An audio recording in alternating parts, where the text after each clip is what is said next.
Oui, alors donc ces huîtres ont déjà 1 an. Donc en fait l'aventure a commencé pour ces huîtres-là au mois de juillet l'an dernier, où effectivement on a posé sur table en pleine mer donc les collecteurs. L'huître après un certain stade va chercher de développement, va chercher en pleine mer à se fixer, un support pour se fixer. Elle en a besoin pour pouvoir vivre. Donc une fois qu'elle aura trouvé par chance ses coupelles pour se fixer, on va attendre donc 1 an pour qu'elle atteigne cette taille-là.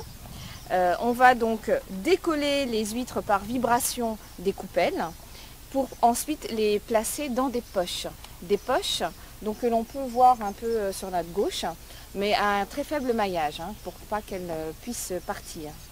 Et pendant plus de 3 ans, sur un rythme d'une fois par mois l'été et 3 fois l'hiver par mois, on va aller donc les tourner, brasser les poches pour, pas qu'elles se collent entre elles, pour faire en sorte qu'elles se développent tranquillement l'une à une dans la poche et qu'elles ne s'emmaillent pas. Pendant ces 3 ans-là, on va devoir également changer les trous du maillage de poche en fonction de la taille, pour qu'il y ait de plus en plus d'eau qui circule dans la poche et qu'elle puisse manger, qu'elle puisse filtrer. Pendant ces 3 ans également, on va devoir les trier, les recalibrer jusqu'à ce qu'elles atteignent la taille marchande et le poids voulu, ainsi qu'une coquille corsée. Une huître doit avoir une coquille corsée pour mieux se conserver lorsqu'elle sera partie à l'expédition.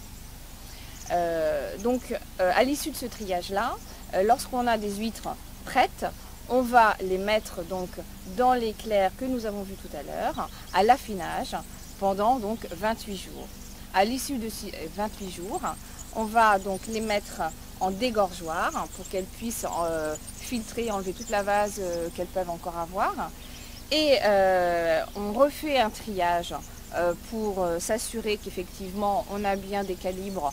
Alors ça peut aller du numéro 5 au numéro 4 jusqu'au numéro 0. Ensuite, une fois qu'elles auront dégorgé pendant 48 heures, elles seront emmenées à l'intérieur de l'établissement où elles seront donc emballées manuellement, une par une, et bien positionnées dans les colis. La position de l'huître est très importante pour assurer une bonne conservation du produit. Donc là, Christelle, vous avez dans la main un peu de naissain et puis une fine de Clerc, c'est ça? Oui, une fine de Clerc, calibre 0, donc qui correspond au calibre, à la taille la plus grosse que nous ayons. Donc là, on voit toute l'évolution entre un essaim qui a à peine 1 an et une huître qui a 3 ans et demi.